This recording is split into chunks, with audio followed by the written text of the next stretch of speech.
As we mentioned, federal officials charge Ahmad Khan Rahami with planting bombs in New York City and New Jersey. The charges were announced a day after a New Jersey prosecutor charged Rahami with 5 counts of attempted murder of a law enforcement officer following a shootout Monday with police. Our justice reporter Paula Reed is in Washington, joins us now. Paula, why were no terrorism charges included? Well, sources tell us that there's no evidence right now that Rahami did this in support of a specific terrorist organization. Under federal law, you really need that link to a specific terrorist organization in order to charge someone with material support. But if the Department of Justice finds additional evidence in its investigation, they can certainly add more charges in the coming days and weeks.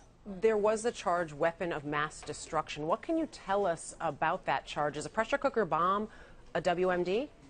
Yes, under federal law, WMD is just a very sexy way of saying a bomb. It's a very broad category. It's not what we think of in terms of military terms. It's a very broad category. It includes grenades and homemade explosives.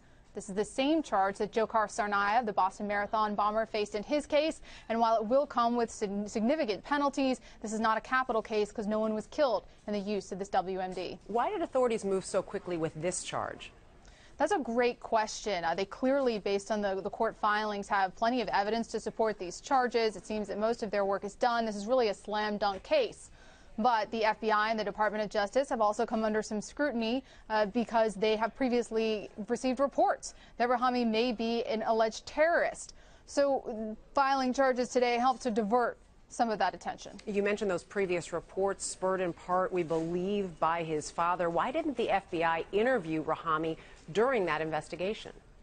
That's a great question, and I think the FBI is ultimately going to have to go back and really review their actions in this case, just as they did with the Orlando shooter. In that case, the FBI had made contact with Omar Mateen on multiple occasions before he committed the deadliest attack on U.S. soil since 9/11. But in this case, they're going to have to go back and look at why they didn't talk to him specifically. Why did they talk to the father, the neighbor, these other people, use these databases? Why didn't they go to him directly? There's various ways that the FBI uses when they receive these types of complaints. But at this point, this is certainly something the FBI is going to be asking themselves. So we have federal charges on top of New Jersey state charges. Those, again, the 5 counts of attempted murder of a law enforcement officer. What's going to happen with those New Jersey state charges?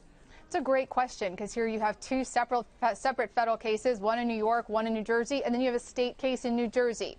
The federal cases are likely going to take precedence, but Dana, I would expect pleas in all 3 cases.